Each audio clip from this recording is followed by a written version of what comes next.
Saludos, saludos, mi querido amigo y amiga.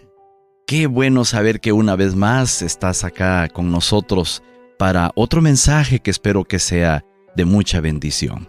Te saluda Pastor David Macario Flores, director del Centro de Investigación White de la Universidad Adventista de Centroamérica, aquí abordando otra temática con la serie que hemos titulado La maravillosa gracia de Dios. Sí, estamos hablando desde hace varias semanas acerca de la gracia de Dios, porque en la Iglesia Adventista creemos que la salvación siempre ha sido por la gracia de Dios.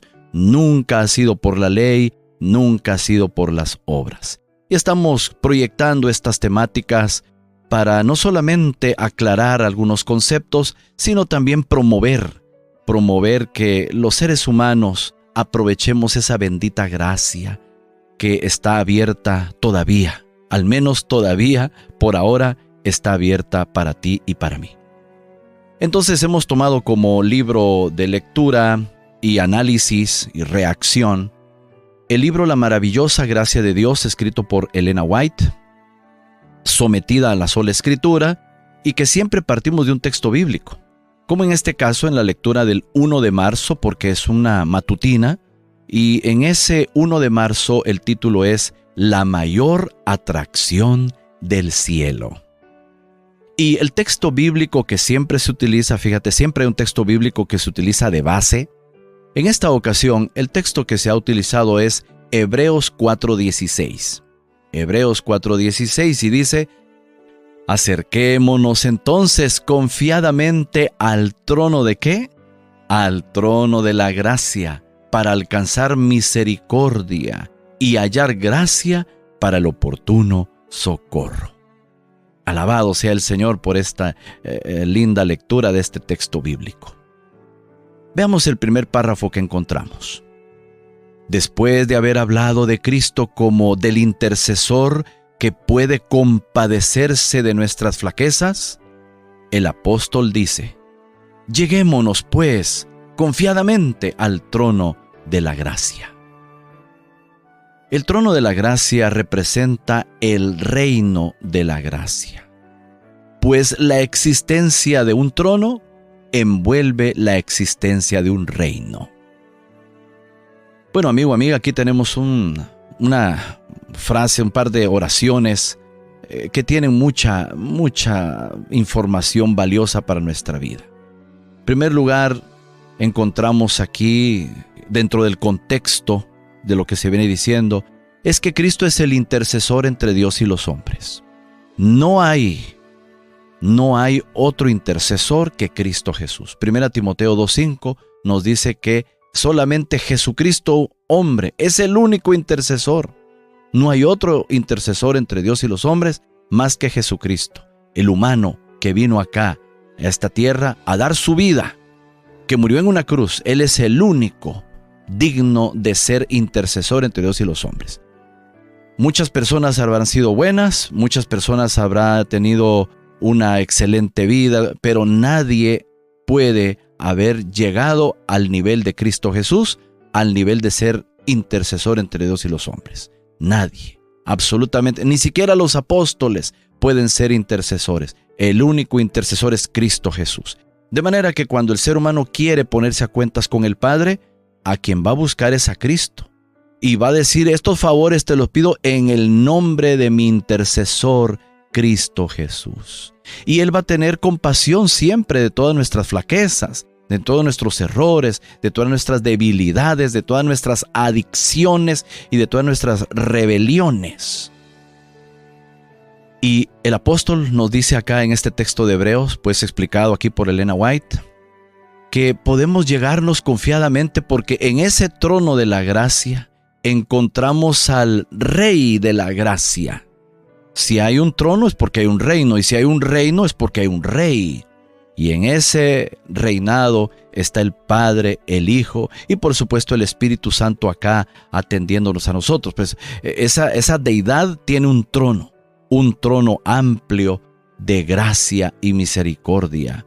El trono del gobierno de Dios, pero es un gobierno de amor, de misericordia, de bondad.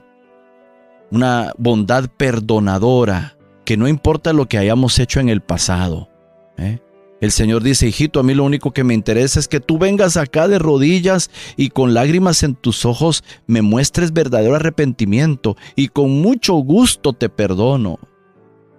Eso es el trono de la gracia. Y tenemos que acercarnos confiadamente. Hay personas que dicen: no, es que yo he cometido grandes pecados, yo aborté, yo maté, tengo tantas muertes, era miembro de una mara, fui delincuente. Hermano, hermana, no importa qué hayas hecho con tu vida.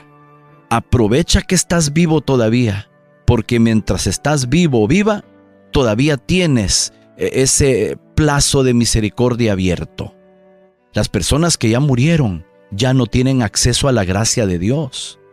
El que murió sin perdón, sin haberse reconciliado con Dios, murió sin Dios y sin esperanza de vida eterna. Pero si tú estás viva, si tú estás vivo, es de aprovechar que estás vivo para acceder al trono de la gracia con confianza. Dios no es un Dios severo, vengativo, enojado. No, es un Dios dulce, amoroso, que está con los brazos abiertos, diciendo: ven, hijito, ven ya, ven, hijita. Somos nosotros los que no nos queremos acercar. Pero el que se acerca a Dios tiene que acercarse con confianza. Así como tú cuando te acercas a tu papá o te acercas a tu mamá, que ha sido amoroso contigo toda la vida, te acercas con confianza, le cuentas tus cosas. Bueno, cuéntale al Señor todo lo que has hecho y Él te perdonará con toda seguridad. Continúa la lectura.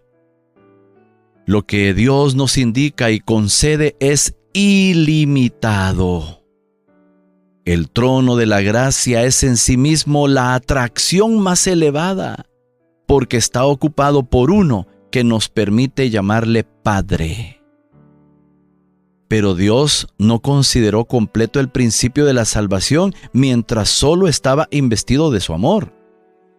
Por su propia voluntad, puso en su altar a un abogado, revestido de nuestra naturaleza. Como intercesor nuestro, su obra consiste en presentarnos a Dios como sus hijos e hijas. Cristo intercede a favor de los que le han recibido. En virtud de sus propios méritos, les da poder para llegar a ser miembros de la familia real, hijos del Rey Celestial. Y el Padre demuestra su infinito amor a Cristo, quien pagó nuestro rescate con su sangre, recibiendo y dando la bienvenida a los amigos de Cristo como amigos suyos. Está satisfecho con la expiación hecha. Ha sido glorificado por la encarnación, la vida, la muerte y la mediación de su Hijo. Ah, qué párrafo más lleno de mensajes de esperanza. Dice que lo que Dios nos concede es ilimitado. Ese trono de la gracia está ocupado por el Padre Celestial. Él representa allí la sede. Ese trono de gracia, de misericordia, donde está el Padre y que también le acompaña a su Hijo. Ese es el trono donde es la sede del gobierno de Dios, desde donde se gobierna todo el universo. ¿Te imaginas qué majestuoso es ese lugar? Ese lugar donde está ese trono, un trono enorme, gigantesco, es un trono indescriptible. No hay palabras para referir su majestuosidad, su belleza, su esplendor, su gloria. Pero desde ese trono maravilloso, Dios dirige todo el universo. Y en particular a través de su Hijo Jesucristo y en armonía con su Santo Espíritu, dirige los asuntos del planeta Tierra, de un planeta en rebelión. El único planeta del universo en rebelión contra Dios. Pero Dios, en lugar de sentir un deseo de destruir, de dejar abandonado a su suerte, en vez de hacer eso, Dios dice: este es el lugar donde más tengo colocada mi atención, porque es donde me necesitan. Dios ofrece al ser humano un plan de salvación donde para acceder a la vida eterna hay que aceptar a su Hijo, porque es justo. Porque el Señor Jesucristo es Dios hecho humano que se vino a vestir de humanidad, se puso el traje de los seres humanos de carne y hueso y dijo, bueno, voy a llevar a cabo una misión, voy a sustituir al ser humano. Claro, para poder sustituirnos y para poder morir, tenía que hacerse humano. El Señor Jesús, fíjate, el Hijo de Dios, para salvarnos, no podía salvarnos así estando con su naturaleza no humana. Tenía que hacerse humano para poder morir. ¿Y por qué para poder morir? Porque Él quería sustituirnos. Lo que cometió Adán y Eva se pagaba con muerte, ¿cierto? El día que de él comieres, ciertamente morirás. Dios no estaba bromeando con eso. La muerte iba a venir al ser humano por haber pecado. Entonces el Hijo de Dios dijo, Padre, ya Adán y Eva, nuestras criaturas, cayeron. Yo me ofrezco para morir por ellos. A ellos les corresponde la muerte. Eso es lo que les toca. Pero ¿sabes qué? Yo me ofrezco para morir en lugar de ellos. Y el Padre, el Hijo, el Espíritu Santo, como esto ya lo habían platicado de las edades eternas, digo, está bien, Hijo. En su debido momento, llegado el tiempo, tú bajarás y harás tu obra. Y eso fue lo que hizo el Señor, y por eso se habla aquí de expiación. El Padre está satisfecho con la expiación. Esta es una palabra teológica, tal vez técnica, que no muchos entienden. Expiación simplemente es la sustitución que el Hijo de Dios llevó a cabo para favorecernos a nosotros. Él moriría en lugar de nosotros. La muerte que a nosotros nos correspondía, Él dijo, yo la asumo. Hasta las últimas consecuencias, yo asumo lo que el ser humano hizo, yo lo voy a reparar con mi vida. Y eso fue lo que Cristo hizo. Entonces el Padre dice, siendo que mi Hijo hizo una obra tan de amor, abnegación y sacrificio, no es justo que el ser humano no le retribuya con amor. De tal manera que los únicos que van a llegar a ver mi trono serán aquellos que amen a mi Hijo Jesús, que valoren lo que hizo en la cruz, que no sean indiferentes a lo que mi Hijo hizo. Y ese es el trono de la gracia, donde el Padre espera que tú y yo respondamos con amor a lo que Cristo hizo con tanto amor.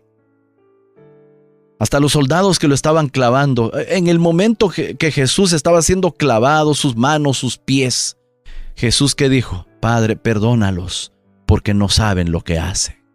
Aún estando en la cruz, siendo clavado sus manos, sus pies, siendo lacerado con una corona de espinas, era tanto su amor que dijo, no les tomes en cuenta este pecado. Estaba intercediendo por los mismos soldados que lo estaban maltratando. Así es el amor de Cristo Jesús, y también el amor del Padre es igual, y el amor del Espíritu Santo es igual. Nos aman con gemidos indecibles. ¿Cuál es tu respuesta en esta hora? Él nos ha dado tanto. Nos ha sustituido, nos considera sus amigos. No se avergüenza de decirnos hermanos, no se avergüenza de decirnos amigos. Todos los días los ojos de Cristo Jesús están puestos en ti, desde que te despiertas. Bueno, de hecho, durante toda la noche, durante el día, sus ojos están esperando que tú te acuerdes de Él. Amigo, amiga, el Señor te hace un llamado a través de este mensaje, para que aproveches esa gracia, esa misericordia de Jesús. Y un último parrafito aquí dice, tan pronto como un hijo de Dios se acerca al propiciatorio, llega a ser cliente del gran abogado. Cuando pronuncia su primera expiación de penitencia, arrepentimiento pues, y súplica de perdón, Cristo acepta su caso y lo hace suyo, presentando la súplica ante el Padre como su propia súplica. ¡Ah, qué maravilloso texto donde nos está diciendo que Cristo es nuestro abogado! Si tú te ves en un problema, necesitas un abogado, ¿cierto? Porque tú no sabrías cómo defenderte.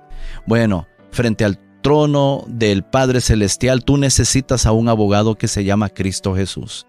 Él es el único que sabe cómo justificarte ante el Padre. Si no pasas por Cristo Jesús, no podrás tener parte con Él en la vida eterna. Por eso necesitas hoy entregarte al Señor y pedir perdón por todo lo que has hecho. Él tendrá amplia gracia y misericordia para perdonarte. Gracias por tu atención, mi amigo, amiga. Será hasta una próxima. Que el Señor te bendiga.